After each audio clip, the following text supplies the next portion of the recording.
प्रयोगशाला परिचारक भर्ती परीक्षा की तैयारी करने वालों के लिए बहुत बड़ी खुशखबरी है। सामान्य विज्ञान के अंतर्गत जो है एक महत्वपूर्ण टॉपिक परमाणु एवं अणु और परमाणु संरचना है।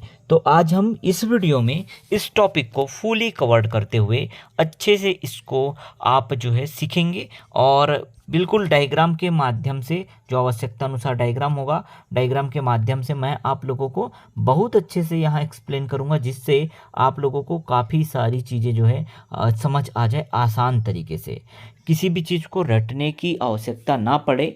ठीक है, ऐसा बेहतरीन क्लास यहाँ पर आज इस वीडियो में रहने वाला है।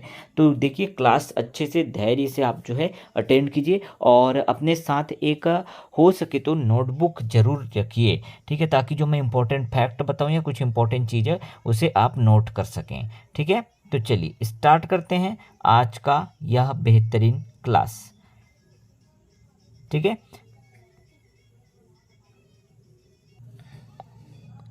सो ओवरऑल देखिए, इस चैप्टर से जितने भी टॉपिक इंपॉर्टेंट हो सकते हैं सभी टॉपिक हमने कवर किया है। तो यह वीडियो बहुत इंपॉर्टेंट रहेगा, वन शॉट वीडियो रहेगा। इसको देखने के बाद आपको किसी और वीडियो को देखने की आवश्यकता नहीं होगी। ठीक है, तो देखिए, परमाणु व अणु और परमाणु संरचना, इसका कंप्लीट टॉपिक हम यहाँ पे आज कवर करेंगे, जिसमें सबसे पहले आप देखेंगे पदार्थ की मौलिक इकाई, जिसमें हम अणु और परमाणु को अच्छे से समझेंगे। तो ध्यानपूर्वक समझते चलिएगा। अगर आप नॉन साइंस बैकग्राउंड के स्टूडेंट हैं तो भी कोई प्रॉब्लम वाली बात नहीं होगी, बहुत सरल आसान शब्दों में आपको समझाने वाला हूँ। तो परमाणु, जिसको एटम कहते हैं इंग्लिश में, परमाणु आखिर होता क्या है? तो याद रखिएगा, यह पदार्थ की सबसे छोटी इकाई होती है। तो एक क्वेश्चन आपका यहाँ बन जाता है, तुरंत ही आपका एक क्वेश्चन बन जाता है कि पदार्थ की सबसे छोटी इकाई क्या होती है या किसे कहते हैं? तो आपका करेक्ट आंसर होगा परमाणु।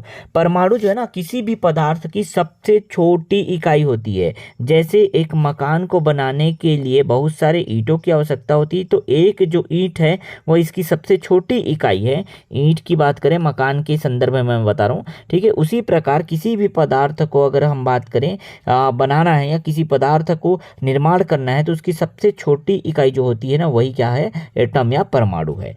ठीक है, अब याद रखिएगा यहाँ पे इंपॉर्टेंट चीज परमाणु के संदर्भ में कि ये जो है परमाणु किसी रासायनिक अभिक्रिया में भाग ले सकती है। मतलब पहला पॉइंट अच्छे समझ आया कि परमाणु जो है पदार्थ की सबसे छोटी इकाई है जो किसी भी रासायनिक अभिक्रिया में भाग ले सकती है। तो जब कोई केमिकल रिएक्शन कराया जाता है या रासायनिक अभिक्रिया कराई जाती है, तब जो है ये परमाणु जो है उसमें भाग लेता है, पार्टिसिपेट करता है। ठीक है, सेकेंड पॉइंट देखिए, परमाणु रासायनिक रूप से अविभाज्य होता है। परमाणु जो है क्या होता है? अविभाज्य होता है, लेकिन आधुनिक विज्ञान के अनुसार यह उपकणों से मिलकर बना है, मतलब भाज्य है। ठीक है, क्या कहा गया? ध्यान से समझिए कि रासायनिक रूप से तो ये अविभाज्य होता है। ठीक है, लेकिन ये जो है अविभाज्य नहीं कह सकते, इसके भी कुछ उपकण हैं या सब पार्टिकल हैं, जैसे इलेक्ट्रॉन, प्रोटॉन, न्यूट्रॉन, आपने सुना ही होगा। तो परमाणु जो है ना, वैसे तो अविभाज्य है रासायनिक रूप से, किंतु आधुनिक विज्ञान के अनुसार यह उपकणों से मिलकर बना हुआ है। ओके, परमाणु की अगर विशेषताएं की बात करें तो देखिए, ध्यान समझिएगा, जितने भी अणु हैं वो परमाणुओं से ही मिलकर बनते हैं।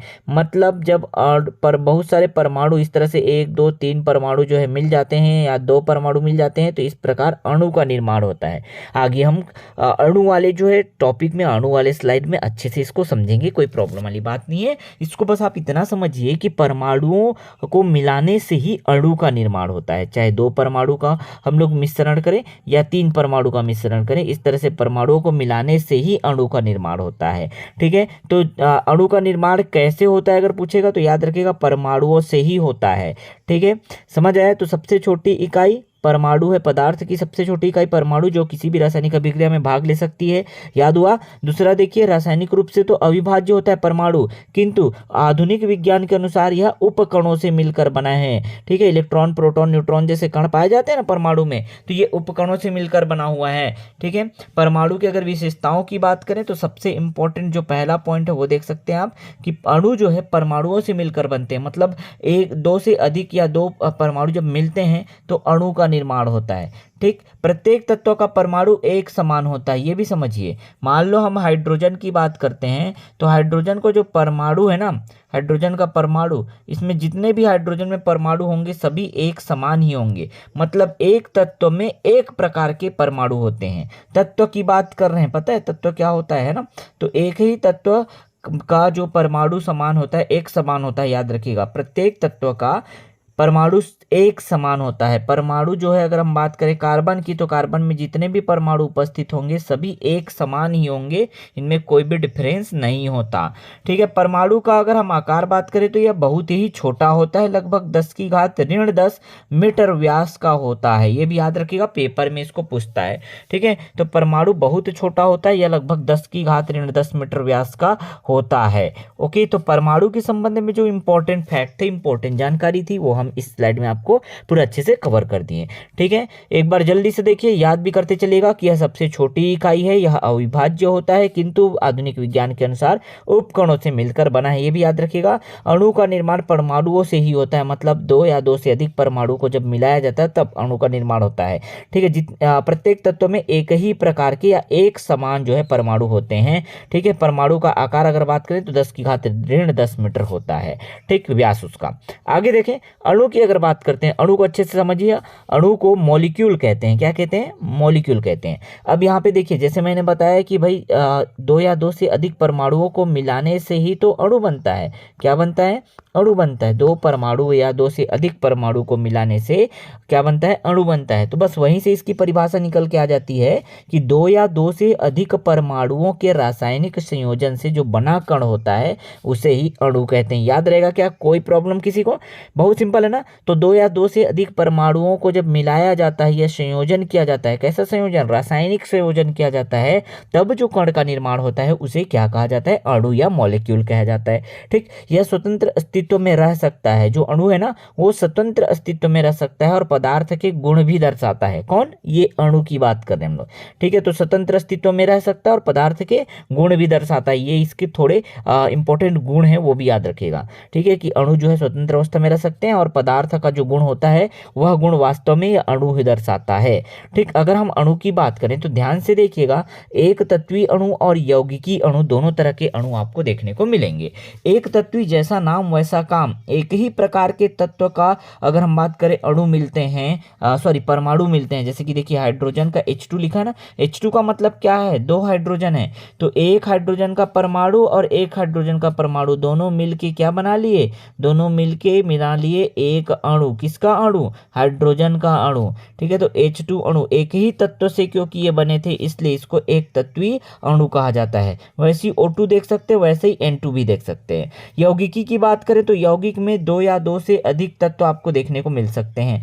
ठीक है, तो जैसे यहाँ पे देख रहे हैं आपको हाइड्रोजन और ऑक्सीजन। इसका क्या मतलब है? तो इसका मतलब ये है कि हाइड्रोजन के दो परमाणु और ऑक्सीजन का, इसकी बात करें इस उदाहरण की, H2O जो कि जल का सूत्र है, याद रखिएगा। तो हाइड्रोजन के दो परमाणु और एक जो है ऑक्सीजन का परमाणु, ये तीनों मिलकर के H2O का निर्माण करता है। और ये जो H2O बना है वो क्या है? एक प्रकार का अणु या मॉलिक्यूल ही है। क्लियर हुआ? ठीक है, इसी तरह से CO2 भी दिया है। CO2 में आप बता सकते हैं क्या? कार्बन का एक परमाणु है जबकि ऑक्सीजन का दो परमाणु है, इस तरह से। ठीक है, तो ये तीनों मिल करके क्या बना लिए? एक अणु बना लिए। कौन सा अणु?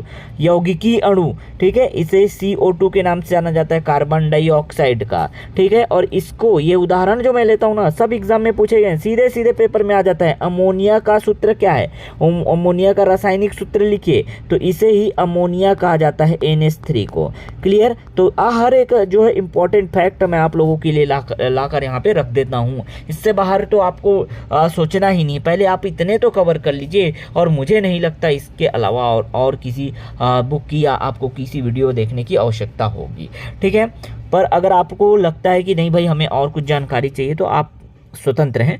ठीक है, लेकिन मुझे लगता है कि यहाँ इस पूरा, अगर आप ये कोर्स कर रहे हैं जो हम यहाँ पे चला रहे हैं, और इस टॉपिक को अगर आप कवर कर पाते हैं पूरा लास्ट तक, ठीक है, ऐसे बीच बीच से देखेंगे तो अच्छे समझ नहीं आएगा, लास्ट तक अगर आप पूरा अच्छे से देख पाते हैं तो यहाँ जो है ये चैप्टर आप कंप्लीटली जो है बोल सकते हैं कि हमारा पूर्ण हो गया है, संपूर्ण हो गया है। ठीक है, तो दोनों अणु समझ आया। अणु के दोनों प्रकार के उदाहरण, जो एक तत्वीय उदाहरण और यौगिकीय उदाहरण, दोनों बता दिया। एक तत्व में एक ही प्रकार के तत्व के अलग अलग परमाणु मिलते हैं तो अणु का निर्माण होता है, जबकि यौगिकी में अगर बात करें तो एक या एक से अधिक तत्व के परमाणु, अलग अलग परमाणु मिलते हैं, संयोजन करते हैं, तब जाकर के अणु का निर्माण होता है। तो अणु किससे बनता है? अणु दो या दो से अधिक परमाणुओं के रासायनिक संयोजन से बनता है। ठीक है, आगे देखिए, अणु और परमाणु के बीच छोटा सा एक अंतर है, दो अंतर हम यहाँ पे देखेंगे, दोनों को याद रखने का कोशिश कीजिएगा। देखिए यहाँ पर पहला जो है आधार क्या लिए हम लोग? संरचना। तो संरचना में हम अगर परमाणु की बात करें तो परमाणु सबसे छोटी इकाई होती है, तो आपको पता है। अणु क्या होता है? तो परमाणुओं के समूह को ही तो अणु कहते हैं। दो या दो से अधिक परमाणु जब रासायनिक संयोजन करते हैं तब जाकर के क्या होता है? अणु का निर्माण होता है। ठीक, अगर हम बात करें दूसरे आधार की तो स्वतंत्र अस्तित्व दूसरा आधार है। क्या स्वतंत्र अस्तित्व पाया जाता है परमाणु का? तो परमाणु का स्वतंत्र अस्तित्व ज्यादातर नहीं पाया जाता, जबकि अणु का स्वतंत्र अस्तित्व पाया जाता है। अणु स्वतंत्र रहते हैं। ठीक है, इसलिए हाँ लिखा है, देखिए यहाँ पे नहीं लिखा है। ठीक, समझ रहे हैं इसका मतलब क्या है? तो दो प्रमुख आधार पर हमने यहाँ पे अंतर को समझा। एक तो संरचना कि हाँ भाई ये सबसे छोटी इकाई है परमाणु, और अणु जो है परमाणुओं का समूह होता है। क्लियर? ठीक है, दूसरा हमने देखा कि स्वतंत्र अस्तित्व रखता है कि नहीं रखता है, तो परमाणु स्वतंत्र अस्तित्व नहीं रखता है, ज्यादातर कंडीशन में स्वतंत्र अस्तित्व नहीं रखता। जबकि अणु की बात करें तो अणु जो है स्वतंत्र अस्तित्व रखता है। हाँ बिल्कुल, अणु स्वतंत्र अस्तित्व रखता है। ठीक, यहाँ तक समझ आया? अच्छे से समझ आया? ठीक है, समझ आ रहा है तो बिल्कुल लाइक करते चलिएगा। आप लोगों के लिए ही इतना मेहनत करके हम जो है ये सब वीडियो लेकर के आते हैं, आप लाइक करते चलिएगा और बढ़िया अच्छे से सीखते चलिए। आगे देखिए, डाल्टन का जो है परमाणु सिद्धांत। डाल्टन नाम का जो वैज्ञानिक थे, जॉन डाल्टन, जिन्होंने 1808 में जो है परमाणु सिद्धांत दिया। यह याद रखिएगा, प्रथम वैज्ञानिक थे जिसने परमाणु के बारे में वैज्ञानिक सिद्धांत दिया। सबसे पहले फर्स्ट साइंटिस्ट थे जिन्होंने क्या किया? परमाणु के बारे में वैज्ञानिक सिद्धांत दिया। ठीक, अगर हम बात करें इसके प्रमुख बिंदु की तो सबसे पहले देखिए, सभी तत्व जो है छोटे छोटे कणों से बने होते हैं, जिन्हें क्या कहा जाता है? परमाणु कहा जाता है। सभी तत्व, जितने भी तत्व हैं वो छोटे छोटे कणों से मिलकर बने होते हैं, उसे परमाणु कहते हैं। डाल्टन ने बताया था, रटने का एकदम जरूरत नहीं, बस समझते चलिए। दूसरा पॉइंट देखिए, एक ही तत्व के परमाणु एक समान होते हैं। अभी तो हमने थोड़ी देर पहले पढ़ा कि जितने भी एक प्रकार का अगर कोई तत्व हाइड्रोजन है या ऑक्सीजन है, इसके अंदर जितने भी परमाणु होंगे सब एक ही प्रकार के होंगे, समान होंगे। ठीक है, भिन्न तत्वों के परमाणु भिन्न होते हैं। अरे वही बात है, फिर से हाइड्रोजन का परमाणु अलग रहेगा और ऑक्सीजन का परमाणु अलग रहेगा। क्लियर? वही तो बोलना चाहता है। ठीक, चौथा पॉइंट देखिए, रासायनिक अभिक्रियाओं में परमाणु का पुनः संयोजन होता है। तो जब रासायनिक अभिक्रिया कराते हैं, ध्यान से देखिए, तो जब हाइड्रोजन और ऑक्सीजन का रासायनिक अभिक्रिया हुआ तो ये H2O जल बना लिया, और इस स्थिति में जो परमाणु है ना, इनका फिर से संयोजन होता है, पुनः संयोजन होता है। तो हाइड्रोजन के दो परमाणु और ऑक्सीजन के एक परमाणु आपस में फिर से संयोजन करके जो है फिर से एक जो है अणु बनाते हैं, जो कि यौगिकीय अणु है। ठीक है, तो परमाणु का पुनः संयोजन होता है, ये पॉइंट याद रखिएगा। परमाणु अविभाज्य एवं विनाश अक्षम है। ठीक है, परमाणु अविभाज्य है ये कहा है, ये इंपॉर्टेंट पॉइंट है। देखिए, परमाणु जो है अविभाज्य है, परंतु आधुनिक विज्ञान में बताया गया है कि इसके उपकण भी होते हैं। ठीक है, तो उपकण भी होते हैं, सब पार्टिकल जिसको कहते हैं, सब पार्टिकल भी पाए जाते हैं। किसमें? अगर हम बात करें यहाँ परमाणु में। ठीक है, तो परमाणु के सब पार्टिकल या उपकण भी होते हैं। ठीक है, इसी वजह से ये जो डाल्टन का परमाणु सिद्धांत था उसमें कुछ त्रुटियां देखी गई। त्रुटियां आधुनिक खोजों के हिसाब से देखी गई कि परमाणु जो है विभाज्य है, परमाणु अविभाज्य उन्होंने बोला था डाल्टन ने, लेकिन यहाँ पे परमाणु क्या होता है? एक्चुअल में विभाज्य होता है। इनको छोटे छोटे ऐसे पार्टिकल में आप बांट सकते हैं। इलेक्ट्रॉन हो गया, प्रोटॉन हो गया, न्यूट्रॉन हो गया, ऐसे प्रमुख कण हैं या उपकण है कह सकते हैं। ठीक है, दूसरा देखिए, दूसरा जो त्रुटि इसमें निकल करके आया कि समस्थानिकों और समावयवों की खोज ने डाल्टन के कुछ सिद्धांतों को गलत सिद्ध कर दिया।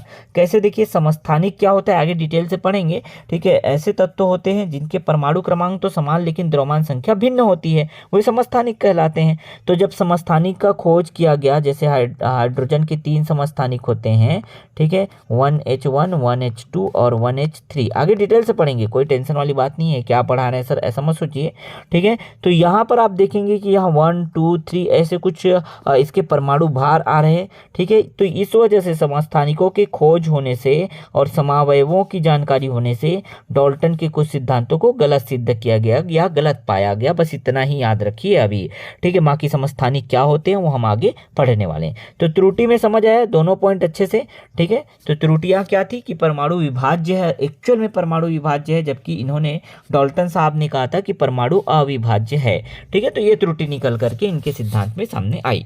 ठीक, आगे देखें तो आगे जब देखेंगे तो अगला जो है देखिए परमाणु संरचना। हमने कहा ना अभी कि परमाणु में क्या पाए जाते हैं, सब पार्टिकल या उपकण पाए जाते हैं। अब ये उपकण के संबंध में लगातार क्वेश्चन आपके एग्जाम में आ जाते हैं। ठीक है, बहुत ज्यादा पूछे जाते हैं, सब पार्टिकल से रिलेटेड क्वेश्चन आपको बहुत देखने को मिलेंगे उपकण से रिलेटेड। और 3 उपकण आपको याद रखना है, जिसमें इलेक्ट्रॉन, दूसरा प्रोटॉन और तीसरा न्यूट्रॉन को याद रखना है। Okay, clear. अब इसमें क्या क्या याद रखना है, तो सबसे पहले प्रतीक चिन्ह देखिए। पहले तो तीनों का नाम याद कीजिए, चलिए साथ में याद कीजिए, इलेक्ट्रॉन, प्रोटॉन एंड न्यूट्रॉन। ठीक, अब तीनों के प्रतीक चिन्ह को समझते हैं। इलेक्ट्रॉन जो है इसका स्पेलिंग ई से स्टार्ट होता है, इसलिए इसका प्रतीक चिन्ह भी ई है। ई माइनस लगाते हैं क्योंकि इसके पास ऋण आवेश होता है, कोई प्रॉब्लम वाली बात नहीं। ठीक है, तो इसका जो प्रतीक चिन्ह है वो कैसा है, ई माइनस। माइनस क्यों लगाते हैं, क्योंकि इसके पास ऋण आवेश होता है। ठीक, तो इलेक्ट्रॉन का तो नाम याद हो जाएगा। प्रोटॉन की बात करें, पी फॉर प्रोटॉन, तो याद रखिएगा पी से और प्लस लगाते हैं क्योंकि प्रोटॉन का आवेश कैसा होता है, धनावेश होता है। क्लियर, धनावेश होता है। न्यूट्रॉन के पास कोई भी आवेश नहीं होता, इसलिए इसको एन नॉट लिखा है, देखिए N0 लिखा है इस तरह से। ठीक है, एन फॉर न्यूट्रॉन। तो तीनों का नाम और प्रतीक तो याद हो गया, किसमें कौन सा आवेश पाया जाता है। साथ ही साथ मैंने याद भी करा दिया कि इलेक्ट्रॉन के पास ऋण आवेश पाया जाता है, जबकि प्रोटॉन के पास धन आवेश पाया जाता है, जबकि न्यूट्रॉन के पास किसी भी तरह का आवेश नहीं पाया जाता। तो पेपर में आता है कि निम्न में से कौन सा आवेशहीन कण है, आवेशहीन कण है या आवेश रहित कण है। तो न्यूट्रॉन इसका करेक्ट आंसर होगा। न्यूट्रॉन के पास किसी भी तरह का आवेश नहीं पाया जाता, इसीलिए इसको न्यूट्रल कहा जाता है, आवेशहीन कहा जाता है, आवेश रहित कहा जाता है। ओके, इलेक्ट्रॉन की बात करें तो इलेक्ट्रॉन में एक जो है क्या पाया जाता है, ऋण आवेश पाया जाता है, जबकि प्रोटॉन की बात करें तो प्रोटॉन में धन आवेश पाया जाता है। तो जितना चीज मैं याद करने बोल रहा हूं उतना पहले याद करते चलिए, अच्छे से आपको याद होते जाएगा। ठीक है, उसके बाद देखिए आविष्कार का वर्ष उतना ज्यादा इंपॉर्टेंट नहीं है, पेपर में से क्वेश्चन नहीं बनते, फिर भी हमने यहाँ पे बता दिया है कि सबसे पहले इलेक्ट्रॉन को खोजा गया था। किसने खोजा था, तो वो थे प्रमुख साइंटिस्ट, याद रखिएगा J.J. थॉमसन। ये पेपर में बहुत बार आया, इसको अच्छे से रट लीजिए। इलेक्ट्रॉन का खोज किसने किया था, तो थॉमसन साहब ने किया था। Thompson, J.J. थॉमसन भी बोल सकते हैं। ठीक है, थॉमसन साहब ने क्या किया था, इलेक्ट्रॉन का खोज किया था, जबकि प्रोटॉन की खोज किसने की थी, अर्नेस्ट रदरफोर्ड ने किया था। रदरफोर्ड बस याद रखेंगे तो भी बन जाएगा। प्रोटॉन का रदरफोर्ड, इलेक्ट्रॉन का थॉमसन और न्यूट्रॉन का जेम्स चैडविक। कितना अच्छा सा नाम है इसका। ठीक है, याद रहेगा, कभी नहीं भूलेंगे। न्यूट्रॉन की अगर बात करें तो जेम्स चैडविक। ठीक है, तीनों। अब देखिए क्या क्या याद हो गया आपको याद हो गया कि कौन कौन से कण पाए जाते हैं, उसका प्रतीक चिन्ह क्या है, उसका कौन सा आवेश होता है और कौन आविष्कारक हैं। इतना इंपॉर्टेंट चीज याद हो गया सभी को होगा कि नहीं, फिर से एक बार रिपीट करें क्या। देखिए इलेक्ट्रॉन का J.J. थॉमसन याद करते चलिएगा, मैं कोशिश करता हूं कि भाई मेरे क्लास में ही सब बच्चों को याद हो जाए। ठीक है, तो J.J. थॉमसन। ठीक, इलेक्ट्रॉन का। अगर हम बात करें प्रोटॉन की, तो प्रोटॉन का क्या हो जाएगा, रदरफोर्ड, अर्नेस्ट रदरफोर्ड भी याद रखेंगे तो आपका काम बन जाएगा। ठीक है, अर्नेस्ट रदरफोर्ड प्रोटॉन का। और न्यूट्रॉन का तो बहुत ही बढ़िया नाम है, जेम्स चैडविक नाम याद रखिएगा, चैडविक। ठीक है, चैडविक अगर आप बोलते हैं तो न्यूट्रॉन के लिए ही बोलना है, याद रखिएगा। ठीक है, तो जेम्स चैडविक साहब ने न्यूट्रॉन की खोज की थी। रदरफोर्ड साहब ने, जो अर्नेस्ट रदरफोर्ड है, उन्होंने प्रोटॉन की खोज की थी। और अगर बात करें J.J. थॉमसन की, इन्होंने इलेक्ट्रॉन की खोज की थी। आवेश की बात करें तो इलेक्ट्रॉन पे ऋण एक आवेश होता है, प्रोटॉन पे धन एक आवेश होता है, और अगर न्यूट्रॉन की बात करें तो न्यूट्रॉन पे 0 आवेश या न्यूट्रल होता है। इतना ही अभी आपको याद रखना है। उसके बाद आगे देखिए, आगे इसका निर्माण वर्ष या आविष्कार वर्ष जरूर याद रखिएगा, कोशिश कीजिएगा कि याद रहे। 1897 में इलेक्ट्रॉन खोजा गया, फिर 1919 में प्रोटॉन, फिर न्यूट्रॉन खोजा गया 1932 में। तो कुछ नहीं, कम से कम क्रम याद रखिएगा कि सबसे पहले इलेक्ट्रॉन को खोजा गया, देन आफ्टर प्रोटॉन को खोजा गया, एंड लास्ट में न्यूट्रॉन को खोजा गया। ये जो है बिल्कुल सही क्रम है खोज के हिसाब से। ओके। अगर बात करें द्रव्यमान की, तो द्रव्यमान इलेक्ट्रॉन का बहुत नगण्य द्रव्यमान होता है, नगण्य। इनके मुकाबले में बात करें प्रोटॉन न्यूट्रॉन के मुकाबले में बहुत नगण्य द्रव्यमान होता है। इसका मान कितना होता है आगे बताऊंगा, एक एक करके तीनों कण को भी पढ़ाऊंगा डिटेल से, टेंशन लेने वाली बात नहीं है, ठीक है। प्रोटॉन का अगर बात करें तो इसका द्रव्यमान 1 AMU होता है और इसका भी न्यूट्रॉन का 1 AMU होता है। इतना याद रखिएगा, इस स्लाइड में इतना ही याद रखना है, बाकी डिटेल से एक एक करके इलेक्ट्रॉन प्रोटॉन और न्यूट्रॉन को तुरंत कवर कर लेते हैं, ठीक है। तो इलेक्ट्रॉन की खोज किसने की थी, मेरा पहला सवाल है, जल्दी से बताइएगा, इलेक्ट्रॉन की खोज किसने की थी, ठीक है। तो याद है कि आप सभी को थॉमसन साहब ने की थी, जे थॉमसन। ओके, याद हो गया ना, देखिए कितना आसान था। अगर बात करें इसमें आवेश कितना होता है, तो ऋण एक आवेश होता है। ऋण एक कहने का मतलब हम बात करते हैं ऋण आवेश होता है, सीधा सीधा बात करें, ठीक है। लेकिन अगर आवेश का कुल मान कितना होता है, अगर बात करें कितना मान होता है आवेश का, तो ये आपको अच्छे से याद रखना है कि एक इलेक्ट्रॉन पर जो आवेश होता है वो कितना होता है, तो 1.602 गुणा 10 की घात ऋण 19 कूलाम। ये कूलाम क्या है, आवेश का मात्रक है, ठीक है। तो याद रखिएगा 1.602 गुणा 10 की घात ऋण 19 कूलाम, लेकिन माइनस जरूर लगाइएगा क्योंकि ऋण आवेश होता है, ठीक है, समझ आया। द्रव्यमान की बात करते हैं, द्रव्यमान बहुत ही कम होता है, बहुत ही कम कहने का मतलब देखिए 9.109 गुणा 10 की घात ऋण 31, मतलब आपका दशमलव जो है ना इधर ऋण 31 है, इसलिए देखिए ऋण 31 है, मतलब इधर जो है दशमलव 0.00000 करके उसके आगे 31 स्थान के बाद इधर इस दिशा में दशमलव लगेगा, तो 0.00000000 करते करते सोचिए कितना नगण्य इसका द्रव्यमान होता है, इसलिए हमने नगण्य बोल दिया, ठीक है, ऋण 31 है इसलिए, ठीक। तो ये इतना किलोग्राम का होता है, 9.109 गुणा 10 की घात ऋण 31 किलोग्राम। इसका जो है अन्य नाम या संकेत अगर बात करें तो E- कहा जाता है।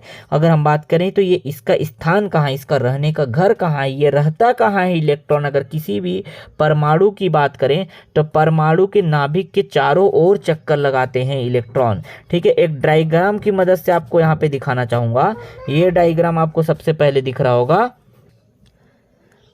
तो देखिए एक डायग्राम मैं आपको दिखा रहा हूँ, इलेक्ट्रॉन आखिर रहता कहाँ है, इलेक्ट्रॉन का स्थान कहाँ रहता है, ये जो है आपको अच्छे से इस डायग्राम से समझ आएगा। देख रहे हैं आप यहाँ पे डायग्राम दिख रहा है, ठीक है। तो देखिए इस वाले डायग्राम को देखिए, यहाँ पर इलेक्ट्रॉन जो है क्या है, देखिए इस तरह से चक्कर लगाते रहता है, किसका, तो ये बीच में रहता है नाभिक, और नाभिक के चारों ओर चक्कर लगाते रहता है इलेक्ट्रॉन। इसलिए जब इलेक्ट्रॉन वाले पॉइंट में आप देखेंगे जहाँ हम इलेक्ट्रॉन को अच्छे से पढ़ रहे थे, तो परमाणु के नाभिक के चारों ओर चक्कर लगाते रहते हैं, वही उनका स्थान है, ठीक है। तो इलेक्ट्रॉन के बारे में पूरी जानकारी आपको मिल गई। जे थॉमसन साहब ने इसका खोज किया था, याद रखिएगा। आवेश का मान याद रखिएगा 1.602 गुणा 10 की घात ऋण 19 कूलाम, ठीक है, खोज करता याद रखिएगा। और इसका द्रव्यमान हो सके तो याद रखने का कोशिश कीजिएगा 9.109 गुणा 10 की घात ऋण 31 किलोग्राम, ठीक है, जो कि बाकी प्रोटॉन और न्यूट्रॉन के मुकाबले बहुत ही कम है, नगण्य है। ओके, यहाँ तक क्लियर हुआ कि नहीं, ये बताते चलिए, ठीक है। चलिए आगे बढ़े। तो प्रोटॉन देखिए, अगला प्रोटॉन, सेम जैसे हम लोगों ने इलेक्ट्रॉन पढ़ा वैसे प्रोटॉन को पढ़िए। रदरफोर्ड साहब इसके खोज करता है, रदरफोर्ड, ठीक है, जेम्स रदरफोर्ड या रदरफोर्ड बस याद रखिएगा, रदरफोर्ड याद रखिएगा, ज़्यादा अच्छा रहेगा, ठीक है। इन्होंने खोजा था। और आवेश का मान अगर बात करें तो ये सेम वैसा ही होता है, लेकिन धनात्मक आवेश होता है। अगर आपने इलेक्ट्रॉन का याद कर लिया तो इसका भी याद हो जाएगा, 1.602 गुणा 10 की घात ऋण 19 कूलाम, लेकिन यहाँ पे प्लस रहता है, ठीक है। इसलिए याद बस इतना ही ध्यान रखना है, क्योंकि प्रोटॉन के पास प्लस आवेश से धन आवेश होता है, इसलिए प्लस लगा होता है, ठीक। द्रव्यमान की बात करें तो देखिए इसका द्रव्यमान तो थोड़ा ठीक ठाक है, ये भी तो बहुत हल्का होता है, ठीक है, बहुत छोटा सा तो कण होता है परमाणु, उसके अंदर इन सब पार्टिकल्स का मिलना, मतलब इनका वजन तो और भी कम होगा। लेकिन देखिए अगर द्रव्यमान की बात करें तो द्रव्यमान देखिए 10 की घात ऋण 27 होता है, ठीक है। जबकि यहाँ जब आप देखेंगे 9.109 गुणा 10 की घात ऋण 31 किलोग्राम था, ठीक है। तो ऋण 31 किलोग्राम और ऋण 27 किलोग्राम, 10 की घात ऋण 27 कौन बड़ा होगा, ठीक है। तो किसी का आंसर ऋण 31 नहीं होना चाहिए, याद रखिएगा, 10 की घात ऋण 27 बड़ा होगा, क्योंकि ये क्या है, ऋणात्मक में है घात, ठीक, समझ रहे हैं बात। ठीक। तो यहाँ पर अच्छे से समझ आया, इसका द्रव्यमान भी याद रखिएगा। ठीक है, इसका नाम या संकेत पी होता है, पी से दर्शाया जाता है, पी फॉर प्रोटॉन। और ये कहाँ स्थित होता है, इसका स्थान देखिए परमाणु के नाभिक में मौजूद होते हैं। ठीक है, तो एक छोटा सा डायग्राम अगर मैं यहाँ पे आपको बना के समझाऊं तो ये है परमाणु। परमाणु के बीच में यहाँ पे क्या होता है, नाभिक होता है। इसी नाभिक में क्या होता है, प्रोटॉन स्थित होता है। और इसी नाभिक के चारों ओर चक्कर कौन लगाता है, इलेक्ट्रॉन चक्कर लगाते रहता है। ठीक है, इस प्रोटॉन भाई साहब के साथ इनका एक दोस्त भी पाया जाता है, जिसे क्या कहते हैं, न्यूट्रॉन कहते हैं। तो न्यूट्रॉन और प्रोटॉन दोनों दोस्त हैं, दोनों जुड़वा भाई हैं, ऐसे भी याद रखिएगा। दोनों साथ में रहते हैं, नाभिक में स्थित रहते हैं। ठीक है, तो यहां पर समझ आया। न्यूट्रॉन में आप देखिए, न्यूट्रॉन भी क्या होता है, यहां देखिए परमाणु के नाभिक में मौजूद होते हैं। अगर हम बात करें आवेश की, तो आवेश रहित होता है, एक भी आवेश नहीं पाया जाता। द्रव्यमान की बात करें तो 1.675 × 10⁻27 किलोग्राम होता है, इसको n से दर्शाते हैं। ठीक है, तो आप ओवरऑल अगर हम तीनों कण की बात करें तो तीनों कण का आपको याद हो गया होगा कि ये रहते कहाँ हैं। ठीक है, तो ये जो नाभिक है इसमें जो है आपको क्या मिल जाएगा, न्यूट्रॉन और प्रोटॉन मिल जाएंगे। और इलेक्ट्रॉन जो भाई साहब हैं वो चक्कर लगाते रहते हैं, किसके, नाभिक के। तो नाभिक के लगातार चक्कर लगाते रहते हैं इलेक्ट्रॉन। ठीक है, तो यहाँ पर अगर मैं आपसे पूछूं कि न्यूट्रॉन का खोज या आविष्कार किसने किया था, तो आपका करेक्ट आंसर क्या होगा, जेम्स चैडविक साहब ने किया था। चैडविक शब्द याद रखिएगा, बस आपको आराम से याद आ जाएगा। ठीक, तो समझ आए, ये तीनों कण को मैंने डिटेल से पढ़ा है, इससे बाहर तो क्या ही क्वेश्चन पूछेगा, इतना सफिशियंट है, आप इतना अच्छे से याद रखिए। ठीक है, आगे बढ़ते चलिए। ठीक, इतना याद हो गया। अगर आपको कोई चीज़ में डाउट होता है तो पीछे वीडियो रोक करके पीछे भी कर सकते हैं। ठीक है, अगर आपको सब चीज़ें अच्छी आती है तो स्पीड जो है बढ़ा सकते हैं, आपको यूट्यूब इतना ऑप्शन देता है कि स्पीड बढ़ा करके भी आप वीडियो को जल्दी कवर कर सकते हैं अगर आपको आता है तो। ठीक है, थोड़ा फास्ट कर सकते हैं। ठीक, आगे देखिए, अन्य महत्वपूर्ण जानकारी में थोड़ा सा आप समझते चलिएगी कि प्रोटॉन और न्यूट्रॉन परमाणु के द्रव्यमान का लगभग 99.9% हिस्सा बनाते हैं। ठीक है, मतलब 0.1% है, वो 0.1% जो है ना वही इलेक्ट्रॉन होता है, बाकी प्रोटॉन और न्यूट्रॉन ही मेन है। प्रोटॉन और न्यूट्रॉन किसी भी परमाणु के द्रव्यमान का पूरा 99.9 भाग, 99.9 हिस्सा पूरा प्रोटॉन और न्यूट्रॉन का होता है किसी भी परमाणु में। ठीक है, आगे देखिए, एक परमाणु में इलेक्ट्रॉन की संख्या प्रोटॉनों की संख्या के बराबर होती है। मोस्ट इंपॉर्टेंट कॉन्सेप्ट याद रखिएगा। ठीक है, ताकि परमाणु विद्युत रूप से क्या रहे, तटस्थ रहे, या जो है विद्युत रूप से, विद्युतीय रूप से आवेश रहित रहे, ऐसा कह सकते हैं। देखिए क्यों होता है ऐसा समझिए, इलेक्ट्रॉन प्रोटॉन की संख्या बराबर होती है, क्यों, ये समझिए कि प्रोटॉन जो परमाणु का जो आकार है कुछ इस तरह से दिखाई देता है। बाकी परमाणु की संरचना, परमाणु के मॉडल के बारे में और डिटेल से पढ़ेंगे। तो यहाँ पे जो बीच में है प्रोटॉन पाया जाता है और न्यूट्रॉन पाया जाता है। अब न्यूट्रॉन के पास तो कोई आवेश नहीं रहता, इसलिए नाभिक में कैसा आवेश रहेगा, धनावेश बस रहेगा। किसके वजह से, प्रोटॉन की वजह से। और इधर जो है इलेक्ट्रॉन इसका चक्कर लगाते रहता है, तो यहाँ पे ऋण आवेश रहता है। ये धन और ऋण दोनों क्या करते हैं, एक दूसरे को कैंसिल कर देते हैं। इसी वजह से जो परमाणु है वो क्या रहता है, परमाणु जो है स्थिर रहता है, एक रूप रहता है। ठीक है, समझ आया। तो इसी वजह से जितना भी प्रोटॉन पाया जाएगा, प्रोटॉन की संख्या जितनी होगी उतनी ही संख्या इलेक्ट्रॉन की भी होती है। मतलब इलेक्ट्रॉन की संख्या बराबर प्रोटॉन की संख्या, ये आपको अच्छे से याद रखना है, मोस्ट इंपॉर्टेंट कॉन्सेप्ट है। किसी भी परमाणु में इलेक्ट्रॉनों की संख्या बराबर प्रोटॉनों की संख्या होती है। ठीक, ताकि परमाणु जो है विद्युतीय रूप से, मतलब आवेश में कोई गड़बड़ी ना हो, आवेश जो है ऋण और धन आवेश दोनों बराबर रहें, इसलिए ऐसा होता है। ठीक है, इलेक्ट्रॉन, प्रोटॉन और न्यूट्रॉन की खोज किसने की थी, बार बार ये आता है, इंपॉर्टेंट फैक्ट है। इलेक्ट्रॉन की खोज जे थॉमसन ने, और प्रोटॉन की खोज जो है रदरफोर्ड साहब ने, अर्नेस्ट रदरफोर्ड साहब ने किया था। और न्यूट्रॉन की खोज जो है जेम्स चैडविक साहब ने किया था। ठीक, तो इतना याद रखेंगे, क्यों कंप्लीट इतना याद हुआ कि आप सभी को। ठीक, अब आगे देखिए, डाल्टन का परमाणु सिद्धांत, डाल्टन्स एटॉमिक थ्योरी। इसको अगला जो टॉपिक है डाल्टन का परमाणु सिद्धांत है, डाल्टन्स एटॉमिक थ्योरी। इन्होंने, जॉन डाल्टन साहब ने जो परमाणु सिद्धांत दिया वही सबसे पहला था, मतलब प्रथम वैज्ञानिक जिसने परमाणु के बारे में वैज्ञानिक सिद्धांत दिया। ठीक है, समझ गए। तो आगे देखते हैं, ये याद रखिएगा। सो देखिए, इस डायग्राम को देख के आप अच्छे से समझ गए होंगे कि डाल्टन का जो परमाणु सिद्धांत था वो क्या बताता था। ठीक है। यहाँ पे नाभिक रहता है, नाभिक में न्यूट्रॉन और प्रोटॉन दोनों उपस्थित होते हैं और इलेक्ट्रॉन क्या करता है, इसी नाभिक के चक्कर लगाते रहता है। ठीक है, इतनी जानकारी आपको अच्छे से समझ आ गई।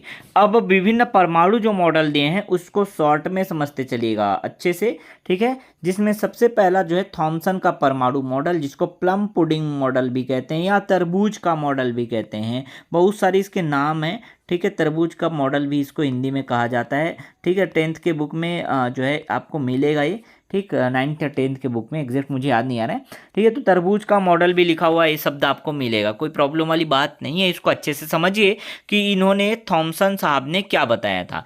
परमाणु के अलग अलग मॉडल दिए थे कि भाई बताया कि परमाणु किस तरह से होता है, और उसको अच्छे से इन्होंने व्याख्या करने का प्रयास किया था। ठीक है, तो हम लोग अलग अलग मॉडल पढ़ेंगे। सबसे पहले हम पढ़ते हैं थॉमसन का परमाणु मॉडल। अब इसको प्लम पुडिंग मॉडल भी कहा जाता है और इसको तरबूज का मॉडल भी कहा जाता है। ठीक है, ये क्यों, कैसे, इसको समझिए थोड़ा। परमाणु में धनात्मक द्रव्य या धनात्मक कण, द्रव्य की जगह में कण भी लिख सकते हैं, फैला है और उसमें नकारात्मक इलेक्ट्रॉन जो है फैले हुए हैं।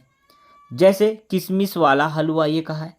मतलब आप समझिए कि जो परमाणु है ना उसमें धनात्मक द्रव्य फैला है, उसमें नकारात्मक इलेक्ट्रॉन फैले हुए हैं, इस तरह से। अब बीच में क्या है, बीच में आपको धनात्मक कण भी मिलते जाएंगे। हर एक परमाणु के नाभिक में जो धन आवेश होता है ना, किसके कारण, प्रोटॉन के कारण, वही मिलते जाएंगे। ये सेम ऐसे ही होते हैं जैसे तरबूज के बीच में क्या होता है, बीज पाए जाते हैं ना सर। तरबूज जब आप काटते हैं तो वाटरमेलन की बात करें, उसके बीच में क्या होते हैं, काले काले बीज आपको दिखाई देंगे। सेम वैसा ही यहाँ पे होता है, धनावेश धसे हुए दिखाई देते हैं। ठीक है, वैसे केक में भी बात करें, केक में भी अगर बात करें तो, या आप किशमिश वाले हलवे में बात करें। ठीक है, हलवा जब बनाते हैं तो जो किशमिश मिलता है ना, वैसे ही जैसे किशमिश धसा होता है हलवे के बीच में, इसी तरह से यहाँ पे भी धनावेश धसे रहते हैं। ठीक है, ये इनका कहना था थॉमसन साहब का, इतना सरल शब्दों में आपको समझना है। ठीक है, तो प्लम पुडिंग मॉडल भी कहा जाता है, इसी को याद रखना। तरबूज का मॉडल भी कहा जाता है इसी को। ठीक, तो इन्होंने क्या कहा था, सीधा सीधा समझना है कि जो परमाणु में जो नकारात्मक इलेक्ट्रॉन है वो फैले हुए हैं और धनात्मक जो उसमें क्या है, धसे हुए हैं, कुछ इस तरह से जैसे तरबूज में धसे रहते हैं बीज। ठीक, बस ऐसे याद रखना है। ठीक, अब याद, इसका त्रुटि क्यों है, एरर क्यों है, ये जो है सिद्धांत मान्य नहीं हुआ, क्यों, कारण क्या है। तो इन्होंने नाभिक की खोज नहीं की, भाई नाभिक के बारे में कुछ नहीं बताया। इन्होंने बस इतना बोल दिया कि कोई परमाणु है और परमाणु इस तरह का है जिसमें क्या है, धनात्मक द्रव्य फैला है और उसमें नकारात्मक इलेक्ट्रॉन फैले हुए हैं। तो नकारात्मक इलेक्ट्रॉन फैले हुए हैं और धनात्मक जो द्रव्य या कण है वो इस तरह से धसे हुए हैं, बस इतना बता दिया। एग्जैक्ट इन्होंने बताया कि नहीं, ये नाभिक में ही उपस्थित होते हैं या जो धनावेश है वो नाभिक में ही पाया जाता है। इन सब की व्याख्या इन्होंने नहीं की थॉमसन साहब ने। ठीक है, तो ये इनका त्रुटि भी याद रखिएगा, दोष भी याद रखिएगा। इस तरह से देखिए डायग्राम को आप देखेंगे ना, अच्छे से समझ आएगा। ठीक, इनके हिसाब से परमाणु का मॉडल जो था, परमाणु की संरचना थी ऐसी थी, कैसी थी, इस तरह से। ठीक है, और इन्होंने कंपेयर किया इसको किससे, इस तरह के तरबूज से। तरबूज में जिस तरह जो है बीज रहते हैं वैसे ही क्या होगा, आपका इलेक्ट्रॉन भी घूमते रहेगा और जो लाल रंग का भाग है वहाँ पॉजिटिव चार्ज या प्रोटॉन रहते हैं। ठीक है, यहाँ पे नहीं बताया था कि ये नाभिक होते हैं, नाभिक की खोज इन्होंने नहीं की थी, नाभिक के बारे में उन्होंने बाद भी नहीं बताया था। क्लियर हुआ, समझ आया। ये है, अच्छे से एक्सप्लेन देखिए यहाँ पे कर दिया गया है। ठीक, ये मान लो परमाणु है तो परमाणु में देखिए धन पूरा फैला हुआ है, धन कण या धन द्रव्य फैला हुआ है और बीच बीच में यहाँ पे ऋण है। ठीक है, तो ऋण जो है बीच बीच में उपस्थित है, जैसे तरबूज में बीज होते हैं वैसे ही। ठीक है, चाहे अब बात करें इस तरह से कि ऋण आवेश जो है धसे होते हैं, जैसे तरबूज में बीज जो है धसा रहता है वैसे ही। ठीक है, तो ये था वाटरमेलन मॉडल या प्लम पुडिंग मॉडल या थॉमसन का परमाणु मॉडल। ठीक है, अगला जो है रदरफोर्ड का मॉडल देखते हैं। ठीक है, रदरफोर्ड का मॉडल जो है क्यों फेमस है और क्यों इंपॉर्टेंट रखता है, इंपॉर्टेंस रखता है, वो भी आप देखिएगा। इन्होंने क्या किया था, अपने परमाणु मॉडल को समझाने के लिए, ठीक है, लोगों के सामने लाने के लिए, अपने सिद्धांत, परमाणु की सिद्धांत को बताने के लिए इन्होंने एक प्रयोग किया था जिसको अल्फा कण प्रकीर्णन प्रयोग कहते हैं। ठीक है, अल्फा कण ऐसे कण होते हैं जिसमें क्या होता है, धन आवेश पाया जाता है। कैसा आवेश पाया जाता है, पॉजिटिव आवेश या धन आवेश पाया जाता है। इतना अगर आप समझोगे ना तो आगे जो है डायग्राम भी अच्छे से समझ आएगा और ये पूरा कॉन्सेप्ट भी आप समझ जाओगे रदरफोर्ड का मॉडल का। ठीक है, तो इन्होंने क्या किया था, कौन सा प्रयोग किया था, एक्सपेरिमेंट किया था एक, जिसको अल्फा कण प्रकीर्णन प्रयोग भी कहते हैं।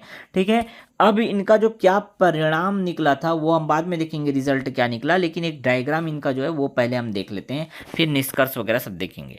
तो इन्होंने जब प्रयोग किया ना तो ये इस डायग्राम को आप अच्छे से देखिए, अल्फा कण यहाँ से निकला, ये विकिरण स्रोत है, वहां से अल्फा कण इस तरह से निकला, डायग्राम में दिख रहा है आपको। ठीक है, अब कणों की बौछार किया, किसने बौछार किया, ये जो पीले रंग का जो गोल्ड फॉइल दिख रहा है, पतला सा पन्नी दिख रहा है, ये है स्वर्ण पत्र, स्वर्ण पत्र। तो स्वर्ण पत्र पर इन्होंने क्या किया, अल्फा कण का बौछार कर दिया, बमबारी करा दिया, लगातार अल्फा कण उसमें जो है जा रहा था, यहाँ से विकिरण से अल्फा कण निकल निकल के कहाँ जा रहा था, सीधे कहाँ जा रहा था, स्वर्ण पत्र में, गोल्ड फॉइल में जा रहा था। स्वर्ण पत्र बहुत पतला था। अब उन्होंने क्या देखा, ठीक है, उन्होंने देखा, इस डायग्राम को अच्छे से देखिए। ठीक है, उन्होंने देखा कि भाई जो हम अल्फा कण भेज रहे हैं, अल्फा कण की विकिरणें हम इधर से भेज रहे हैं, उनमें से बहुत सारे विकिरण जो है क्या हो जाते हैं, सीधे सीधे निकल जाते हैं, अविक्षेपित होते हैं, मतलब एक भी विक्षेप नहीं होता, सीधे निकल जाते हैं, सीधे। ठीक है, कुछ जो है बहुत, कुछ जो है बहुत कम, कह सकते हैं बहुत कम अल्फा कण थोड़े से मुड़ते हुए दिखाई देंगे इस तरह से। ठीक है, विक्षेपित हुए, अल्प विक्षेपित होंगे, विक्षेपित अल्फा कण, देखिए कुछ अल्फा कण जो है इधर उधर मुड़े थोड़ा बहुत। ठीक है, और एकदम से जो एकाध कण क्या हुआ, वापस लौट के आया, जिस मार्ग में गया था उसी मार्ग में वापस लौट के आया। ठीक है, तो यहाँ पे ये तीन चीजें समझ आती है कि भाई यहाँ पे अल्फा कण जो है, ज्यादातर कण अविक्षेपित रहती है और सीधे निकल जाती हैं। कुछ कण जो है अल्प मात्रा में जो कण है वो अल्प विक्षेपित होते हैं और इस तरफ जाते हैं, डायरेक्शन अपना बदल लेते हैं इस तरह से। लेकिन उसमें भी कुछ कण ऐसे हैं, कुछ कण ऐसे हैं, ठीक है, जो क्या होता है, जाते तो हैं लेकिन वापस उसी मार्ग में लौट आते हैं। ठीक, तो इतना जब इन्होंने प्रयोग करके देखा ना तो उन्होंने निष्कर्ष निकाला। ठीक है, तो अवलोकन क्या किया, फिर निष्कर्ष क्या निकाला देखते हैं। तो इन्होंने जब प्रयोग किया तो इसका क्या रिजल्ट निकला वो देखिए। पहला रिजल्ट निकला कि भाई अधिकांश अल्फा कण सीधे निकल गए। जब अल्फा कण जो है जिसमें धन आवेश पाया जाता है, ये अगर सीधा निकल गया, इसका मतलब परमाणु का जो अधिकांश भाग है रिक्त है। ठीक, क्योंकि स्वर्ण पत्र परमाणुओं से मिलकर बना है, और अगर कोई अल्फा कण सीधा सीधा निकल जा रहा है, इसका मतलब यहाँ पे बहुत सारा जो भाग है वो क्या है, परमाणु के बहुत सारे भाग जो है खाली हैं, खाली हैं, इसलिए तो सीधा निकल जा रहा है आर पार। ठीक, कुछ थोड़े से कोण पर मुड़े और कुछ अल्फा कण जरा सा मुड़ा, एकदम अल्प विक्षेपित हुआ। ठीक है, कुछ इस तरह से डायग्राम में आप देखे ही हो, लेकिन कुछ अल्फा कण थोड़ा सा विक्षेपित हुआ इस तरह से, जाना तो था सीधा, इस तरह से सीधा जाना था लेकिन जरा सा विक्षेपित हुआ इस तरह से, समझ रहे। तो कुछ थोड़े से कोण पर मुड़े। ठीक है, इसका मतलब यहाँ पे कहीं ना कहीं धन आवेश थोड़ा बहुत तो है जो इसको क्या कर रहा है, इसको दूर भेजने का प्रयास कर रहा है। क्यों, क्योंकि धन और धन का कभी नहीं बनता, धन और धन एक दूसरे को प्रतिकर्षित करते हैं। ठीक है, धन और धन आवेश एक दूसरे को क्या करते हैं, प्रतिकर्षित करते हैं। ठीक, तो यहाँ पर ये बात अच्छे समझ आया कि थोड़ा सा मुड़ा का मतलब क्या है कि अल्प विक्षेपित इसीलिए हुआ कि इसमें जो नाभिक, नाभिक अभी से नहीं कह सकते, सीधा इन्होंने जो बताया उसके हिसाब से बोल रहे हैं कि यहाँ पे कोई धन आवेश है जो इसको क्या कर रहा है, इसको प्रतिकर्षित कर रहा है। ठीक, अब कुछ जो बहुत थोड़े जो है पूर्णतः लौटा, एकाध कण जो है ऐसे गया और वापस उसी मार्ग में लौट आया। इसका मतलब ये समझ आया कि भाई यहाँ बीच में कोई ना कोई धन आवेश तो है, छोटा सा ही सही लेकिन धन आवेश तो है, कि जो अल्फा कण जो गया था, जो कि धन आवेश है, वो गया तो उसको वापस कैसे भेज दिया, तो यही तो अल्फा कण उसको क्या किया, प्रतिकर्षित किया और वापस भेज दिया।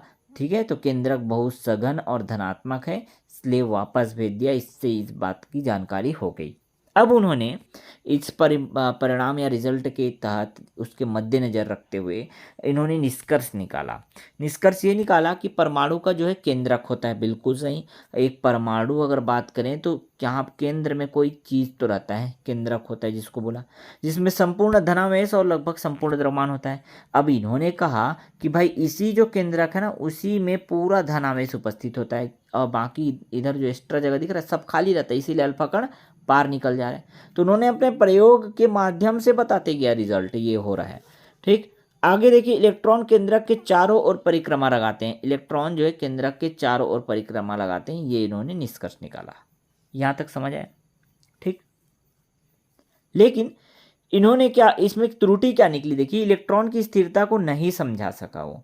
त्रुटि ये निकला कि इलेक्ट्रॉन की स्थिरता को नहीं समझा सका। कैसे, उसको मैं बता रहा हूँ कि यहाँ पे देखिए, ये इन्होंने इतना चीज़ तो बता दिया कि ये भाई नाभिक है और ये परमाणु के बीचों बीच होता है और यहाँ इलेक्ट्रॉन चक्कर लगाता है, यहाँ इस तरह से। अब थोड़ा सा कॉमन सेंस लगाते चलिए कि इलेक्ट्रॉन चक्कर लगाता है तो इसको ऊर्जा चाहिए। ठीक है भाई, ये चक्कर लगाना चालू किया, इसके पास कुछ ऊर्जा थी और ये चक्कर लगा रहा है, लेकिन कब तक ये इसी रास्ते पर इसी कक्ष पे चक्कर लगाएगा? ठीक है, इसका ऊर्जा थोड़ा ना थोड़ा तो घटेगा, कम होगा, तो जिसकी वजह से क्या होगा, ये थोड़ा पास आते जाएगा, नाभिक के पास आते जाएगा, पास आते जाएगा, पास आते जाएगा और अंततः ये चक्कर ना लगा के इसी नाभिक में घुस जाएगा, पूरा धंस जाएगा। ठीक है, क्योंकि इसका ऊर्जा खत्म होते जाएगा। ठीक, तो ये परमाणु या इलेक्ट्रॉन की स्थिरता को नहीं समझा सके। परमाणु या इलेक्ट्रॉन जो स्थिर रहे क्या ऐसे में नहीं रहे। ठीक है, इसलिए इसकी स्थिरता को इन्होंने अच्छे से नहीं समझाया, व्याख्या नहीं की। यही इनके मॉडल का त्रुटि था, रदरफोर्ड मॉडल का। ठीक है, आई होप मैंने बहुत एक्सप्लेन किया, बहुत आराम से आपको एक्सप्लेन किया, अच्छे से समझ आया होगा।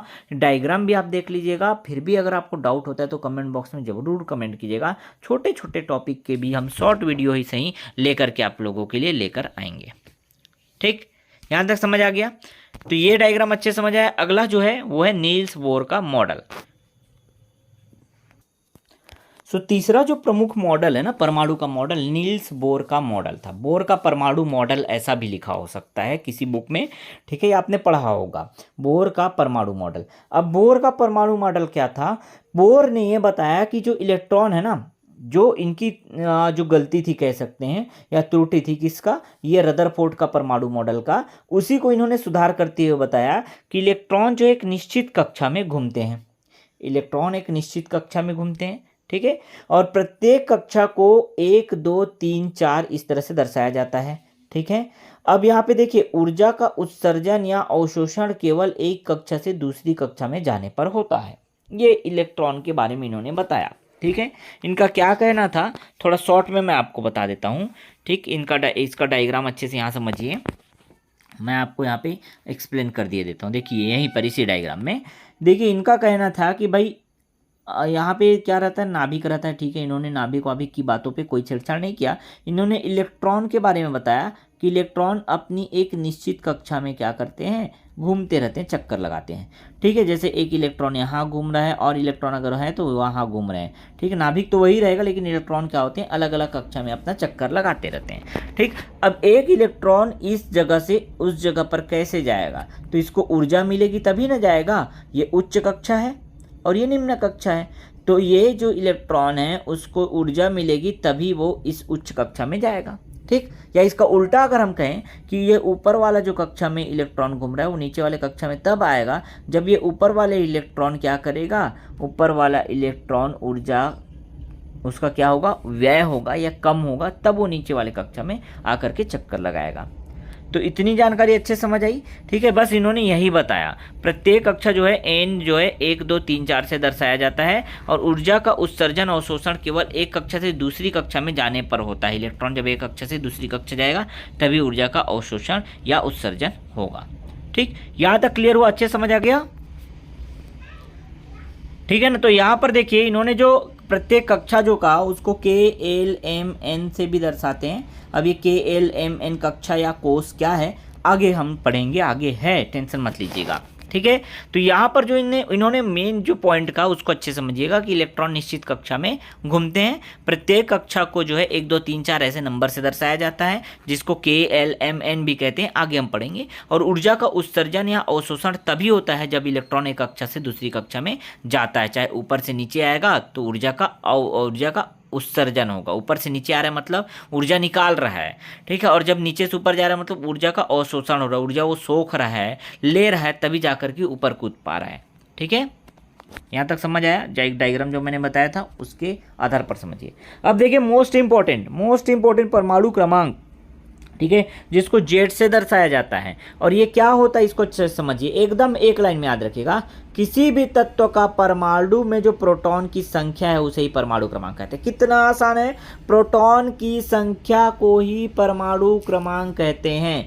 किसकी? प्रोटॉन की संख्या को, नंबर ऑफ प्रोटॉन्स, उसे ही क्या कहा जाता है? परमाणु क्रमांक कहा जाता है। पेपर में बहुत बार आया है, बहुत बार रिपीट हुआ है कि परमाणु क्रमांक किसे कहते हैं।